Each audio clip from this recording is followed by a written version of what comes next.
You've eaten Gotham's wealth, its spirit, but your feast is nearly over.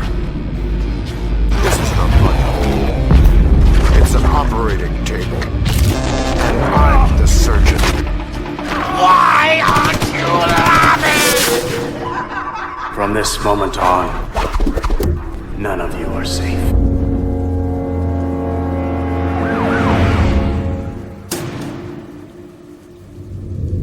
Welcome to the Batman Book Club, podcast exploring the Dark Knight Library. I'm your host, Ryan Lauer, and thank you for listening to this episode. And the title of this episode, yes, it is correct, even though it looks almost exactly the same as the title of an episode from a year ago.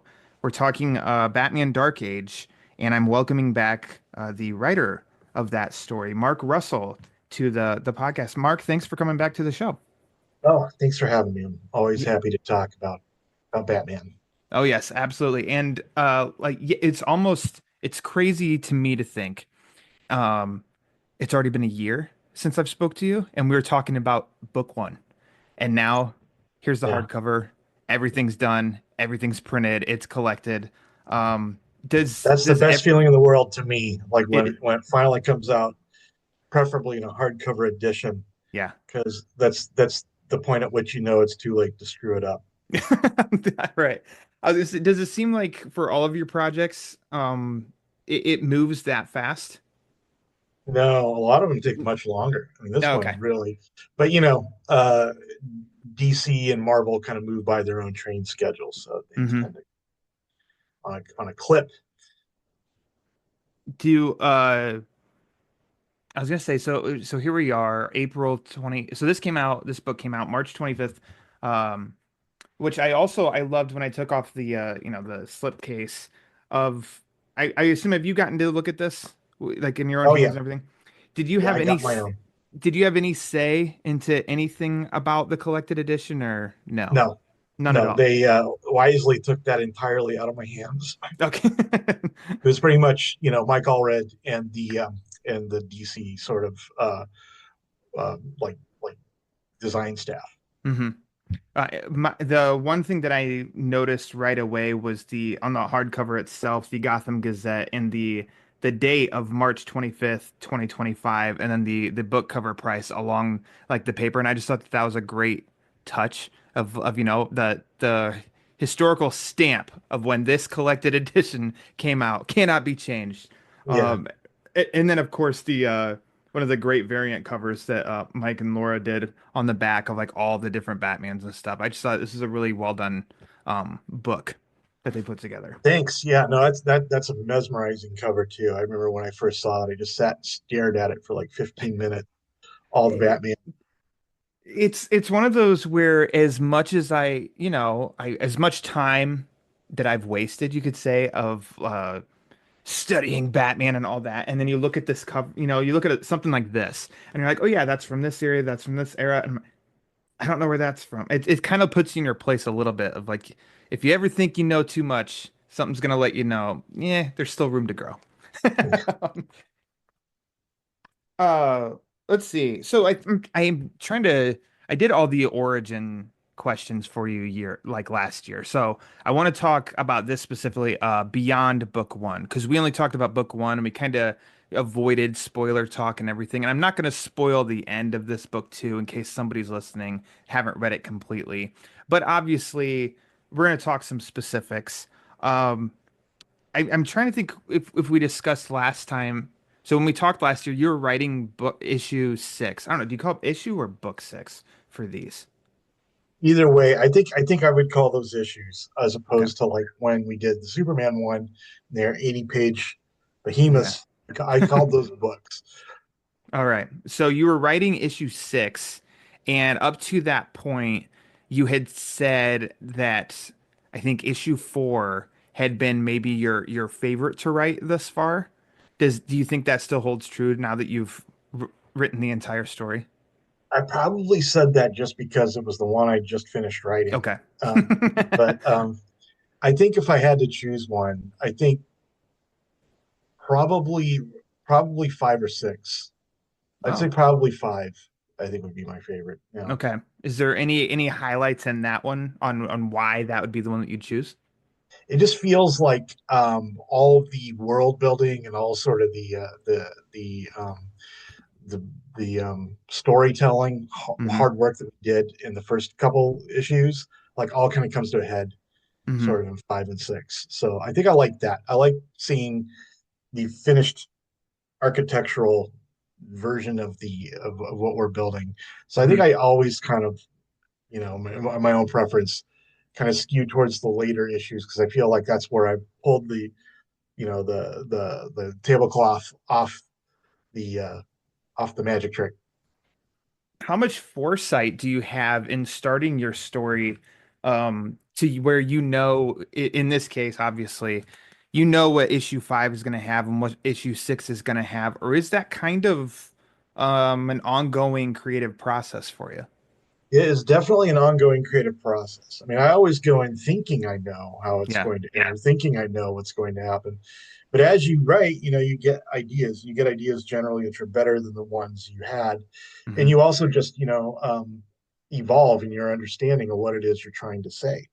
So as you begin to understand more what it is you're trying to say with this book, my instinct is to always go with that. Don't make yourself stick to what you told people you were going to say or what you're going to plan to, but feel free to change to go with what you think is really important about it. And it's hard Hmm. for me to decide what that is until I'm actually knee deep into writing it.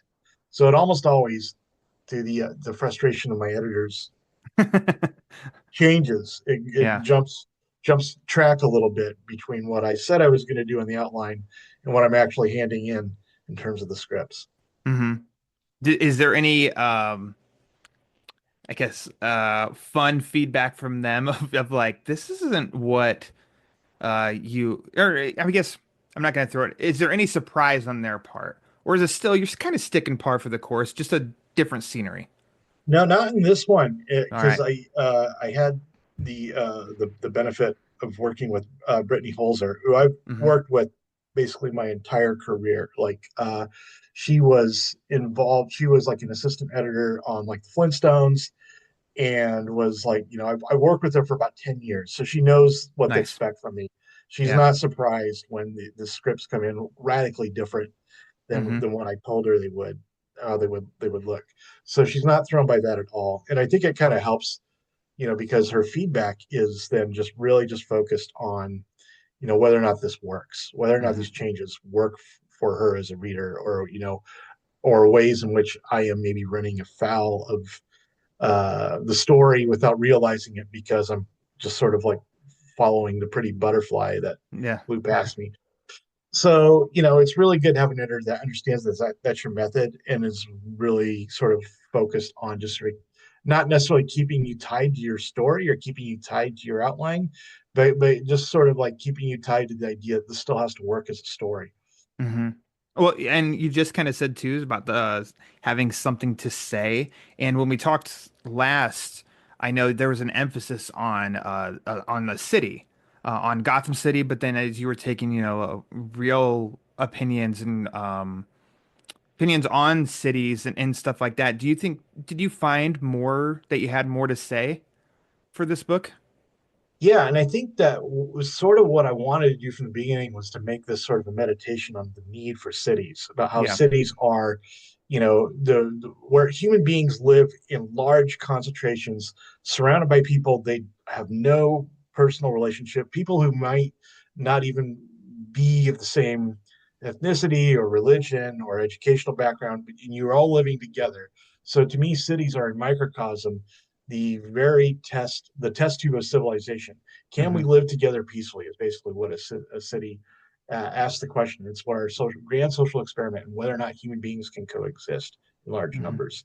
So as the cities go, so go I think the human race, and there's a lot to say about that. And Yeah. there's a lot to say about why a city wouldn't work, why a city would fail, or why it would succeed.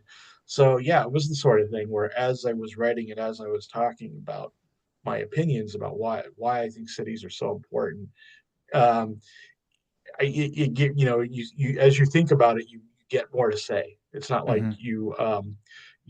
it's not like a tank of water or whatever where you open the spigot and it all just runs out. It's more like you are mining for gold not not to be self-flattering. I don't think it's, it's all gold, but Hmm. it's more like mining in that you find some here, you're more likely to find more in that shaft, so keep digging. Yeah. Well, it's that being your, um, let me say your message of something, almost like, or a theme, or your lightning rod. I think it also connects very well to Bruce Wayne as a character, and it fits right into his evolution to becoming Batman, is that focus on Gotham City. And we've had great stories in a variety of mediums that also emphasize that point. Like I think I've mentioned before, like Court of Owls opens where he talks about Gotham City, and Batman Begins, it's like Bruce Wayne, I distinctly think of him telling Ra's al Ghul, there are good people here, like, a fight for the city. It's just Gotham's obviously always a major character in a Batman story. And Yeah, so no, I think I every great Batman story is ultimately about Gotham. yeah, and I think there's because I was fresh off reading your Superman Space Age when I read the first book of this, and and I finished after that issue 6 came out and thinking about the two and how, like, obviously aesthetically they look very similar because it's the same creative teams on them and everything, but they still Superman can be very expansive, and worldwide and big, and I do like stories like that, but Batman's always much more personal because it's connected. It's Gotham for the most part, it's in Gotham City as well. And I really I love those stories. Those are what I gravitate towards the most. I love just Batman in Gotham. It can be as simple as just like he's trying to just make Gotham better. He just is. Yeah, no, there's a moment in Superman Space Age, which I think kind of addresses the difference in the philosophy between Superman and Batman, where Batman's kind of like, not happy with Superman because he feels like he's so busy in protecting the Earth or trying to save the human race that he doesn't really, he's so busy with, patrolling the clouds and the stars Hmm. that he never sees life on the streets. And that's what Batman sees his job as doing. It's like he's justice at ground level. Yeah. He's like well, what's going on while you're making these, while you're surveying the stars for asteroids, or Brainiac or whatever, or you're trying to make peace among nations. It's like, who is taking care of the person who's just trying to live until tomorrow on the streets of Gotham? Hmm. And Batman, his answer is that has to be me. Yeah. And that's probably why, I mean, one of many reasons why I prefer Batman. Always my favorite. But it is being linked and keeping it, it's like interpersonal, keeping it grounded. You're on the streets with him. And I think a really something that I really enjoyed with the book was how you got, like, how is the story going to evolve? How are you going to take us through time? And it's 2030 and elderly Bruce Wayne, and the doctor suggests, help your memory and go through the journal. So we're tagged right with him throughout all of this, stepping out at the present, quote unquote, where, elderly. And I liked that approach a lot because it is, um, I think it's kind of a different angle. Not that we've never had an elderly Bruce Wayne, but I mean, everybody will think Dark Knight Returns, but like this is just I don't know, it was fresh to me, you know. Well, I like the idea. I like the idea that he's no longer Batman, that he's an Hmm. old man looking back on his life as Batman while he can still remember it. Hmm. And also looking back with a lot of regret, realizing he's made a lot of mistakes. And so as he's narrating his story, you get a perspective on Batman you've never really had before, which is, this is like what I did wrong, or this is Hmm. what I wish I knew then, what I know now, and this is what that is. And I feel like that's sort of, it turns the Batman into sort of a tragedy, but also a tragedy that was necessary to saving the city of Gotham. It's like the best kind of tragedy. It's why we keep coming back because there's heroic moments in this, in this tragedy. A And meaningful tragedy, yeah, where yeah, it's like this was exactly. not just a bunch of sad things and terrible things happening, but you know, somebody throwing themselves on the tracks to save another Hmm. person. Or Hmm. That's why we like Batman. Like it's just why we like Batman. When you were constructing this, did you create a like a checklist of Well, first off, I guess we can say like moments. I guess we'll go with moments first, as Bruce ages, because we already hashed out in the episode. I think like it's like 192, a year ago. We talked all about Bruce growing up, the teenager, and we're entering where he's going to go to Vietnam. So from then on, did you have like almost like your own timeline of like check mark this, this, this, and then fill in the gaps with specifics? Not really a checklist, Okay. but I did have I wanted his story to be something that made sense against the backdrop of our own history. Yeah. So that's why in this version he learns how to fight. He learns his guerrilla warfare techniques in Vietnam Yeah. because that was what was going on in the '60s when he sort of came of age.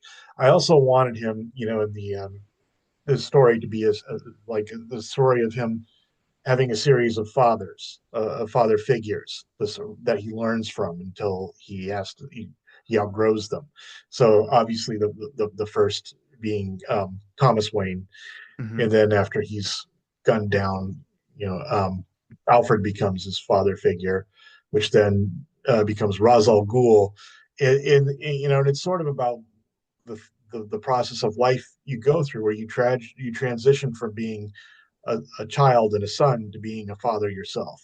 Yeah. And I wanted to sort of, I guess that was my checklist. I wanted to document sort of the stations between which you become a child who needs father figures to a man who becomes the father figure, Oh, and what that oh, means to other people around you. well, I think it's great because you can take like here's the fictional world, the Bruce Wayne world, and then here's reality, and you thought of Vietnam, a backdrop. Oh, how do we merge the two? Bruce Vietnam learns basically some of his skills, and then who leads him? Ra's al Ghul. So it's a great fresh perspective of we're familiar with, especially because this year marks 20 years since Batman Begins, but it still feels very fresh to us. Like Ra's al Ghul trained Bruce Wayne. Um, so you're not getting far from that, but it's like the settings different, like specifics are different, but like the root's still there. And I thought this was a nice fresh coat of paint on, something that we thought was familiar, but it still gave us surprises. Well, thank you. Yeah, I think every story is ultimately about choices. Hmm. And, so, since it's Batman, we know the choices he makes to become Batman. But what I wanted to do in this story is create a lot of off ramps, a lot of different choices he could have made and did make that aren't necessarily part of what we traditionally think of as Batman canon. So it feels Hmm. like every time he comes to like a fork in the road, you as a reader, you think he might take, you don't know which way he's going to go. Just because he's Batman and that he's a hero doesn't necessarily mean each decision he's going to make when he Hmm. comes to that fork in the road. And that's something I really wanted to sort of bake into this, is that this is Batman, but it's not like just it's not just a tasteful homage to the Batman Yeah. you've read. There will be surprises. He will make Hmm. decisions you wouldn't have thought he had made. Yeah. Oh, that's a great way to put it because that's what I got out of it too. Was familiar only, and this is Bruce Wayne, and this is a Batman story, but I didn't know what was gonna happen. I could expect like probably because you told me, but like Joker's coming at some point. Penguin's coming at some point. We knew from like book one, Catwoman's coming at some point. So let me just go down. I wrote a couple down. So yeah, you already said Ra's al Ghul. Um, Joker, Catwoman, Riddler, Penguin, Mad Hatter. We get an image of Poison Ivy, by name in a face, not fully in villain outfit is Jonathan Crane, Carmine Falcone, Roman Sionis, aka Black Mask, the False Face. Was it hard to control yourself and not just say, put them all in there? All the villains in Well, Batman's world. the thing that was a lot harder about writing this book than Superman Space Age is that there's such a rich rogues gallery in Yeah. Batman that, yeah, you really had to sort of cut yourself off. I could have done the whole series just about like his relationship with the Joker, or just about like the Penguin and his sort of like entourage at Hmm. at his club, or about his relationship with Catwoman. But to try to like weave them all into a story that tells the story of his life, it was really difficult, and there were a lot of storylines I had to prune or keep out just because there just wasn't space to talk about them all. Hmm. Was there, that's, it's not twofold. Two questions. Was there one villain that you had, was there and then you had to cut? Yeah, in fact, there was a whole storyline, which I'll tell you now that All it's right. not. But you know, he had his initial romance before Catwoman was Chase, and he that was his original girlfriend, and then she died in the fire at Ark. I don't want to. I guess I'm probably spoiling this for people who haven't read the book. Eh, I probably shouldn't be telling this story now that I think about it. Yeah, one villain or one character does show up briefly in the book who I wanted to make a much bigger part of the story, but what didn't have a chance to was Harley Quinn. mhm. Yeah, that was one I as soon as I got done listening and you started talking, I was like, oh yeah, and I also wrote down Harley Quinn. I mean, but she's there enough so that I mean, we still get her, and it totally fits in why she's even present in the story. So that worked. I mean, that worked out well. Um, oh man, what was I gonna say with the villains? You just said with Chase. So yeah, this year is what 30? Oh my gosh, 30 years of Batman Forever. That for Batman fans as well. That's a character that hasn't really popped up in comics. Um, what sparked for you to maybe avoid Vicky Vale, Silver St. Cloud, or even Andrea Beaumont, like when you went to Chase Meridian? Yeah, Vicky Vale was going to be like one of his loves too, but I just didn't have time to put it in.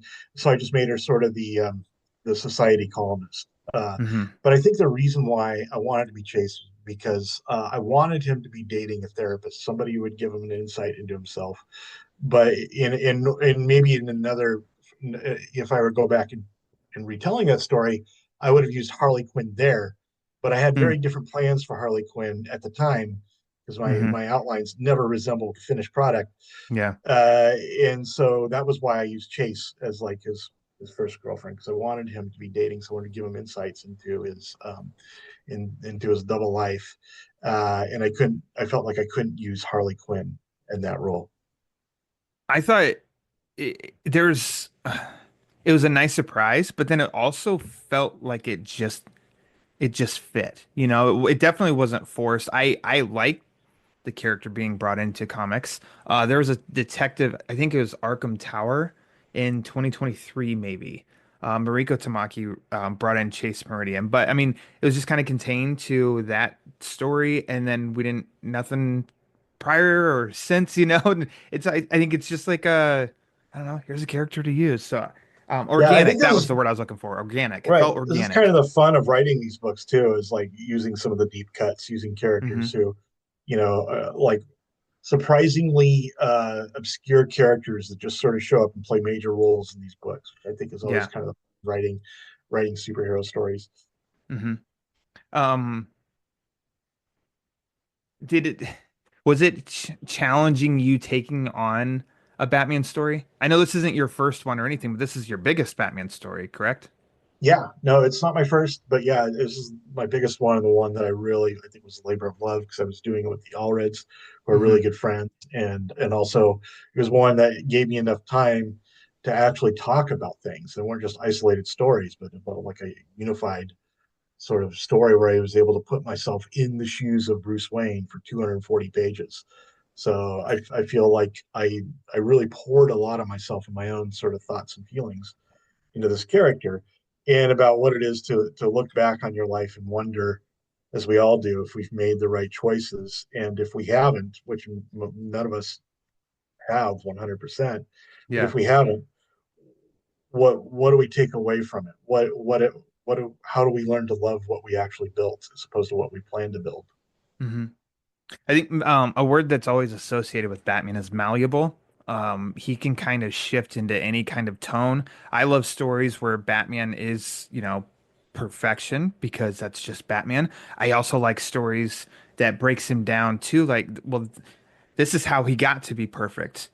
He made mistakes, learned, built on those mistakes, and we do see plenty in here of it's earned by, you know, his heroics as you get into issue 5 and stuff, but there's still there's still problems. There's still, death. There's still, um, Roz challenging him. I have a book open right now, and this was a lot of stuff. So when you said earlier about you had stuff to say, I feel like the book is full of, you know, um, this is his journal writings, and it says the closer you are to the top, the easier you are to control. So 3, 7, 10, 13 words, but I feel like that's you could stop and that gives you something to chew on. I think you did a really good job of you have that sprinkled throughout the whole book of like really cool, just like little snippets. It's bigger than just the, 13 words or less that are written on the page.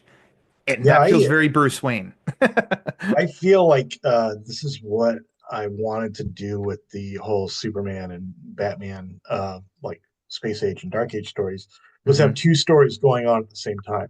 There's the Yeah. stories of what's happening with the plot, and and about it running into the Anti-Monitor, in Crisis on Infinite Earths.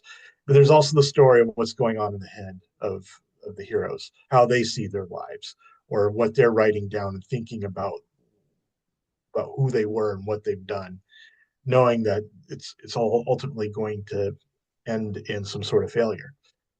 And I think that one of the sort of the fun conceits in like setting the story kind of in a nursing home when Bruce Wayne is like in his 80s and is like doing like aqua aerobics and stuff Hmm. is that not only is it like him without his powers, now he has to sort of like think about himself honestly because he's not surrounded by sort of he's not buffered like he's in a castle, but also he gets to see the lives of the people around him that would not on every day that would not be there, would not have aged if he hadn't done what he'd done. Yeah. So in a way, even though he's like old and he's doubting himself and thinking I was a failure, he every time he walks into the hall, he's seeing people who wouldn't be there without him, and so it's like the real sort of victory of Batman is surrounded by him all the time. If he just chooses to look at it. Yeah, I don't I won't be one to act like I know, but it doesn't feel like we've seen that or we've gotten that. Yeah, I didn't really set out to write anything unique or something that was like very Yeah. keeping. I just wanted to write about, as I usually do. I just want to write about things that are that I feel like is the most important thing I have to say that I can use this character to say. Hmm. And that's kind of what it was with Batman. It's about why cities are important and about how ultimately your success is not really about your own life, but it's about how it's about all the lives you touch, and it's Hmm. about the people around you, and how you facilitated the continuation of this conversation we call humanity. Hmm.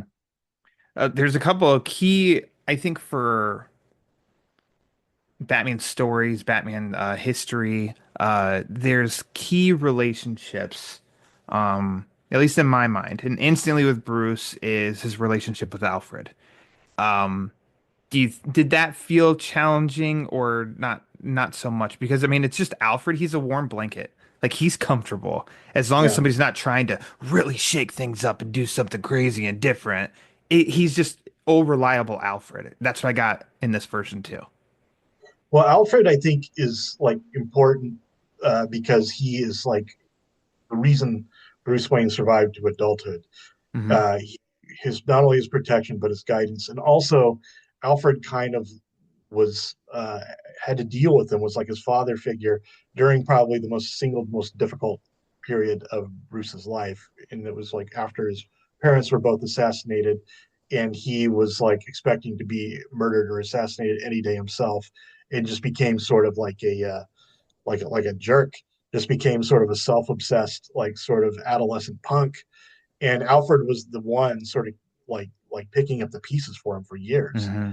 And so I think that's what I want to do with Alfred is that Alfred is not just like sort of a servant. He's not just there to like to serve Bruce Wayne, but he's the one that sort of keeps them together. He's the one that allows him to survive his adolescence until he could become Batman. Hmm. Um, I think next up in my line then would be Jim Gordon. What a great evolution of their relationship. It wasn't just quick, it was earned, where they get later in the story from the beginning. Um, did you know, first off, that you were definitely including him? I'm never going to say I assume, but I assume you were. And then, two, did you know what you wanted to do with Gordon from the Uh, beginning? Kind of yes to both, because I don't know how you tell like a Batman story, especially a Batman story that goes over his entire life without Yeah. bringing Jim Gordon into it. But I wanted to like sort of create like a different dynamic or have an evolving dynamic between them. So when it starts out, Bruce Wayne hates Jim Gordon because he's the guy who sent him to jail. Yeah. Because when he arrests the young Bruce Wayne tries to bribe him like he has every other cop in Hmm. Gotham. And that's what sets him up to be sent away to jail for a long time. The fact that he tried to bribe this cop, not realizing he wasn't crooked like the others. But at the same time, it's also what sets up their partnership, because then after he goes to Vietnam to get out of going to prison and like learns like urban combat skills and comes back, he realizes that he needs allies. He needs Yeah. somebody on the side of the institutions to help him win this war. And there's ironically the one guy he knows he can trust not to be bribed is the guy he himself tried to bribe as a rich young man who turned down his money. And so the thing that started him off as enemies is the thing that ultimately brings them together. You know, I mean, as as crime fighters. Well, I think what I really like is the payoff. Um, It's like sort of callback and lesson learned, a reminder of the lesson of, so you take that moment where Gordon's basically the one responsible for Bruce getting shipped off. And later in the story, when when he has Dick Grayson, here's someone that he knows the path this could set him on. And there you go, the fork in the road. You don't know which way he's going to go with it, and he takes a way that is sort of surprising in the confines of the story. And then even at later on, a payoff with Barbara Gordon, that we see similar kind of situation, and he returns. He doesn't send them down the path that he went down, even though ultimately it led him to this heroic figure. I think he was also seeing like the hope and faith of like, if you don't go down my path, it could still be all right. And I really liked how that ends up connecting, like that almost like that team of his allies, you know. Yeah, that was something I really wanted to do with this book, was like create a new dynamic with him and the villains, where he looks at like people like the Riddler or the Hmm. Penguin or and he sees like these people are like me. It's like I don't want to destroy them. I want to like recruit them. I want Hmm. them to join me in like saving Gotham, because he sees the enemies of Gotham being sort of being like Wayne Enterprises and Hmm. the Carmine Falcones, the old sort of traditional bosses of Gotham, and he sees people like the Penguin and the Riddler and Catwoman as like the people who are the rebels, the people who are like him are standing up to the old bosses of Gotham and trying to create something new. So he doesn't see them as villains. He sees them as people who are going about trying to save Gotham in the wrong way. And that's how he begins building his family. His family are the people who are persuaded by him, the people who see that he's right and that this is the way to save Gotham. And that's how he gets Dick Grayson to join. That's how he gets Batgirl to join. Uh, and the ones who don't, the ones who think no, it's just rotten to the core, we need to burn it all down, are ultimately the ones who become the villains. Hmm. So, we're bringing up Dick Grayson now. Your preference, are you a solo Batman guy or are you a dynamic duo guy? I think generally, if I had to choose, I would probably pick Solo Guy. But I Mm-hmm. loved the bringing in at least one of the Robins for this, because again, I wanted to document his transition from being a Yeah. son who needed to be taken care of to a father who's now like trying to like fish other people out of the river before they drown. Yeah. And I think you can if you want to put Batman's stamp, on his life, his career, I think you could not have Batgirl involved, but if you're going to put your stamp on Batman's legacy, Robin's got to be there at some point, I feel. Um, s- Preferred solo or not, it's like Robin's just an integral part of Batman lore. He just like he is. Yeah, it's like Batman's story, like Superman's story, is this story of all the people around him, right? It's the Hmm. story of how his life was impacted by all these people who were in or surrounded him, and also how he impacted their lives. And I don't know if there's anybody he had a personally a bigger impact on than Robin. Yeah. You I know, the, think that the biggest, yeah, I'd argue that that would be the biggest impact. Shifting now to villains. There's a clown in Gotham, and that character is, I think, would be not like I'm an author and had to do anything with him. I would imagine is very tricky, exciting, but tricky. Considering how do you want to portray this version? How do you want this version to fit in? Aesthetically, I think is always it should be is like a piece of cake usually. And this one looks fantastic. The all reds, it's like, yep, that's Joker. And that's kind of I'd hope that what somebody would want is, yeah, that's the Joker. But when it comes to how to write him, what he says, I think is really interesting what you did. How early on did you know what you wanted to do with the Joker? well, I knew that I didn't want Joker to be like a psychopath. I didn't Hmm. know I didn't want him to be just some like remorseless killer who just got off on evil for evil's sake. I wanted to be somebody who's slowly lowered into the burning cauldron by virtue of the fact that all the ways in which Gotham has been ruined and Gotham has failed this guy, and Hmm. he's sort of like the reason why he's sort of the worst case scenario of what Batman is trying to keep Gotham from becoming.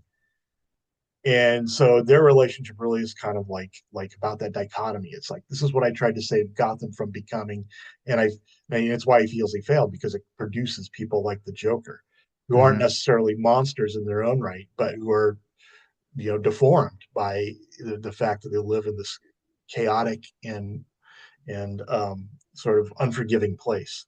Hmm. I think there's a different way you've you painted him in a like scary in a different way, I think, in this story too. I really was I'm not gonna be hyperbolic and like I was just scared and shaking while reading this, but it was a bit of like it's kind of I'm imagining this playing out and I'm watching this on, TV or a movie or something with him and I'm like I think I'd be really uncomfortable watching him right now. It'd be really if I'm in that comedy club with him. Oh, I'd be so uncomfortable of and I'm like, that's that at its core is Joker.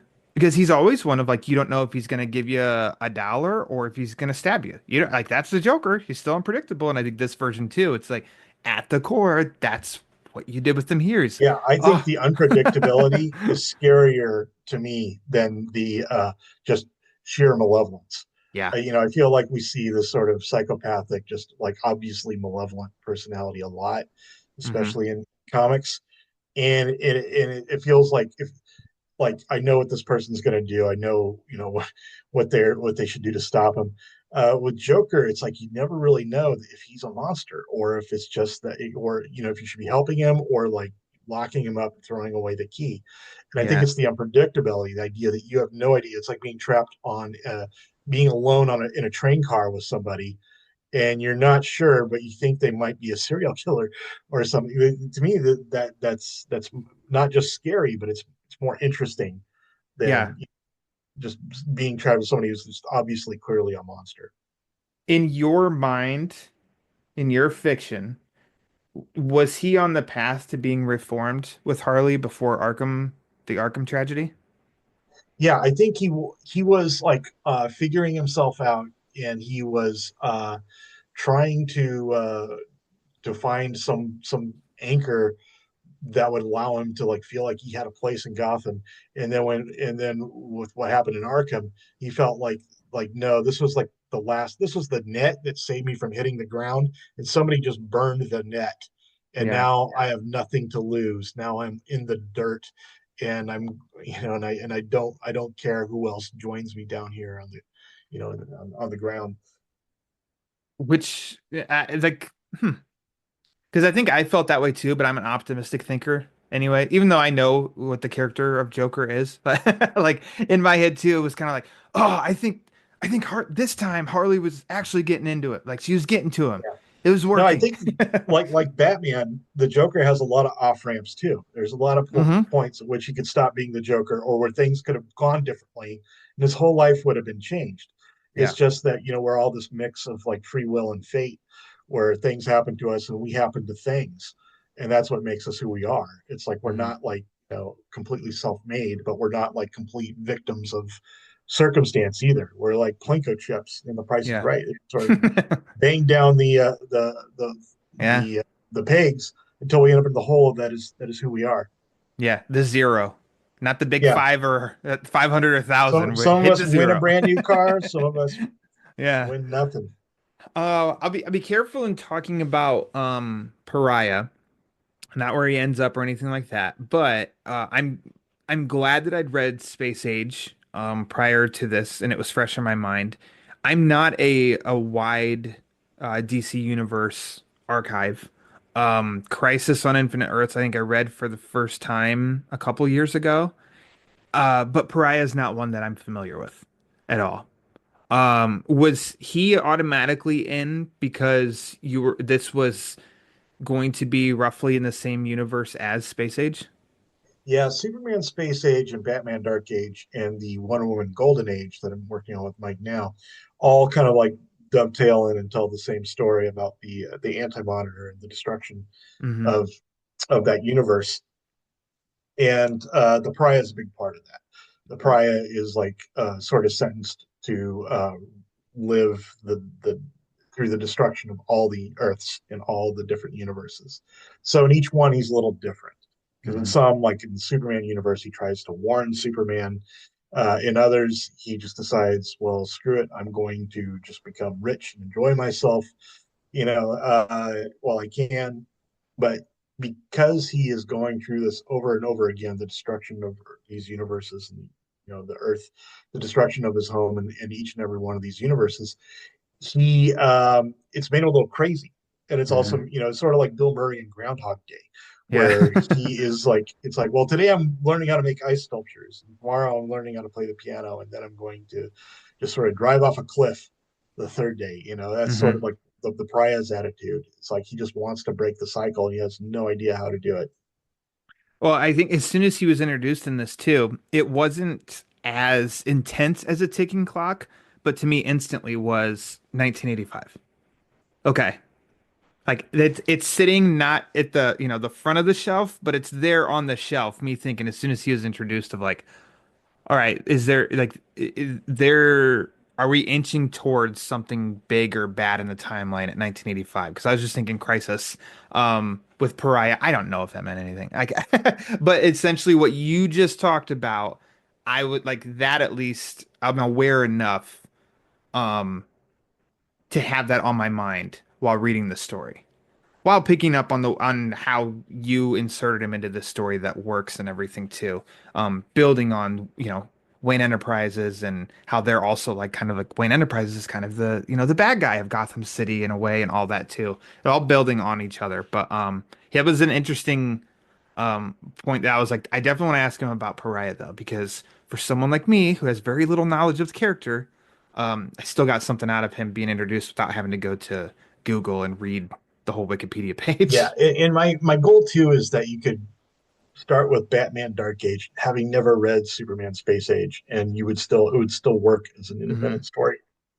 Yeah. So I try to make Pariah kind of stand on his own 2 feet in every story, so you don't have to know too much else about what else he's been doing in DC continuity or even in my own books Hmm. to appreciate him in this story that he's in. Uh, there's let's see, there's multiple bat suits in this. Did you make notes in the scripts for issues of like, hey, Mike, a new bat suit here? Or was that just something he came up with? What was it like having a variety of bat suits? Well, the initial concept what we came up with actually in Superman Space Age was that as Batman goes on, he becomes more adept at being Batman. So his costume gets more developed, it gets Yeah. more tactical, it gets, his utility belt begins to grow and have new things. He begins to have new toys. He's got like, he doesn't have like the Batwing at first, but he does by the end. And so that's what I wanted to go, is like his suit begins to make more sense as like a battle suit as you go on into the series. And one of the things that Mike personally threw into that mix was that he wanted, like, after he loses someone that he loves, the bat suits get increasingly black. They just go becomes like a suit of mourning. They Mhm. become darker and darker as the series goes along because he feels like he's lost everything, Interesting. which I thought was a brilliant touch. Yeah.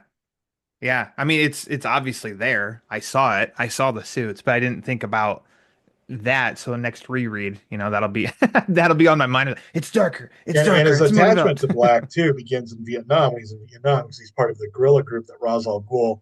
It's like, we're not regular soldiers. We wear black because we only work at night, Yeah. taking out enemy scouts or burning down like prisoner camps and stuff. So that's kind of where he got the fixation on, like, well, black is the color of sort of night tactics, which obviously makes sense. But it's where he began thinking. It's like that's where he began transitioning to somebody who lived his true life Yeah. after dark. With the bat suits, when you'd get those, the emails or whatever of Mike's finished the design and the coloring or whatever, was every single time just like A plus, no notes. Yeah, no, that's the way I approach working with the All Reds in Yeah. general. Is that, like, well, they're directing the movie. Yeah. I'm a screenplay writer, but when they send me back something that's different than what I put in the art notes, it's always going to be better. So just Yeah. sort of like let them cook, and Yeah. then take credit for their for the brilliance later. There you go. Let's see. Some fun Easter eggs, and I know there are plenty that I'm not remembering right now. But in the office is the Ben Franklin statue and the red phone. Obviously not to 66. The dialogue, Alfred, let's go shopping. That made me giggle. I From the cover of issue number 5 is a flat out Dark Knight Returns nod through that. Are there any? Obviously, the Batwing that he flies in is from the '89 movie. Are there any very obvious ones that you can think of right now? I can't really think of too many from the movies. I know there are some in there that just got thrown in, but one of my favorite sort of scenes to write, and one Hmm. of my favorite sort of pages in the book, is in issue 1, when it's Bruce Wayne as a child in bed the night his parents go out to watch the Mark of Zorro, and there's a sort of a wide shot of him in his bedroom, Hmm. and he's got like a lamp that's in the shape of a clown head. He's got like a cat toy. He's got like a little, what looks like a little Batmobile like car on the ground. He's got like a poster on the wall for like the Gotham Zoo featuring its sort of mascot penguin. There's all these sort of like clues or Easter eggs of A riddles his, book. yeah, a book of riddles. There's all these sort of like Easter eggs about his life to come, Yeah. that you could see there in one panel that sort of that one night sort of predicts his entire life. Yeah. Um, Speaking, I mean, just said riddle. I'm never too proud to admit that sometimes I'm not smart. The Riddler's riddle. Did you give the answer in the book to that? I'm trying to find the The page. Man, I had it too. I had it open. Is it the riddle Um, where he takes out those guards? yes, Yeah. The answer is like himself. it is himself. Okay. The Riddler, or just like somebody saying myself, or The Riddler. The okay. answer is the Riddler himself. Okay. All right. Here. Yeah. What is like being alive but still not dead, not awake but not asleep in bed? And then the guards, it's like, what do you think it is? I don't know. What is it? And then Riddler says, getting your ass knocked out by the Riddler. Thwack. And I Yeah. was So it's like, like unconsciousness basically is the answer. I would see exactly. So you told us And I was still like, I don't know if he's telling us or if there's some. I'm awful with riddles, terrible with riddles, which is ironic because he's one of my favorite like villains too. But it's always like maybe this is the time that I'll answer a riddle. Maybe this is the time I'll get it correct. Nope, not even if you tell me no, this is the answer. I'm like, you're trying to outsmart me. You're trying to trick I me. think out of all the villains, like Riddler is probably the one having the most fun. He's Yeah. probably the one that's enjoying the villainy the most. I think his costume is probably the most different from what we usually see. Yeah, Still that one's Riddler, but different. all Mike Allred. He Yeah. because we kind of like when we were talking about the sort of the vibe and the aesthetics, especially of like Hmm. villains in the 70s, we wanted to be kind of based upon 70 glam rockers. So like Hmm. T-Rex or David Bowie or, Slade or something. And so Mike kind of went all out with that. Like he Hmm. really made some of them super, super glammy. Yeah. I think nailed it. I think Um Catwoman's got like a little Susie Quattro vibe. uh and then I think you said last time, did you say for Mad Hatter, Charles Manson? Yeah, Mad Hatter is kind Yeah. of modeled on Charles Manson. He's got this sort of like cult of like young kids who like his Yeah. rap about That was a about fresh take. rejecting their mom and dad's world. And one of his acolytes, of course, is Barbara Gordon. Hmm. Yeah, I really I do like Mad Hatter and I don't think he's used too much. So when he can give some good what do you want to say? Some good depth for a villain like that. I'm always all for it. And yeah, I enjoyed that because I remember because he didn't show up in book one, and you'd said of the Charles Manson for Mad Hatter, I didn't know what he was going to look like. I didn't know anything about the story. I'm like, ooh, he's coming. That's interesting. And I thought it Yeah, was. I wanted to, the villains, the colorful villains, to be sort of like the counterculture. Yeah. It's like when Batman goes to Vietnam in the early '60s, the mid '60s, all the guys in Gotham are dressed in suits. They're all squares. The villains are all like businessmen and sort of like movie gangsters. Hmm. And then when he comes back in the late '60s, it's like they're all they look like rock stars. They all look Yeah. like David Bowie.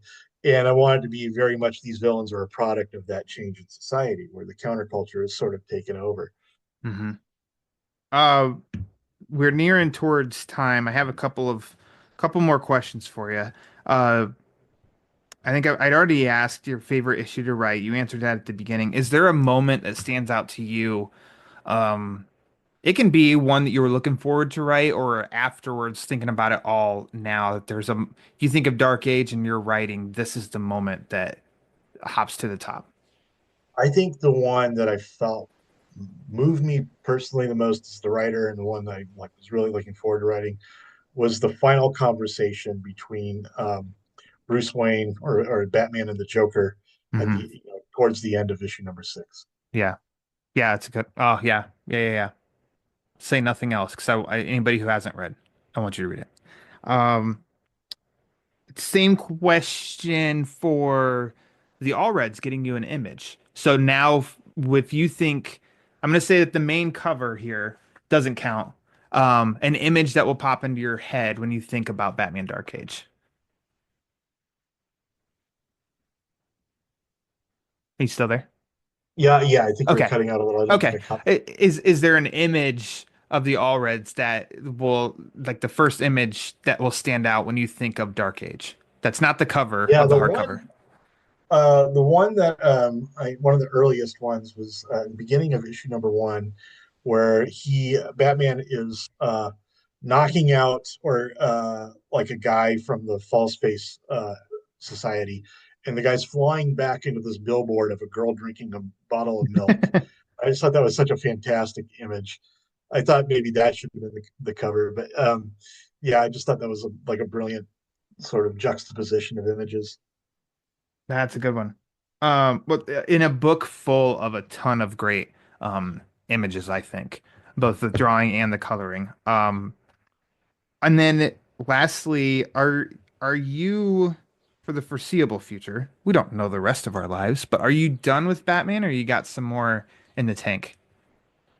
I mean, I would love to write more Batman. I don't have anything currently lined up. Like I Okay. mentioned, we're working on Wonder Woman, and Batman will show up in that. Great. Uh, but yeah, I would love to do another Batman title at some point.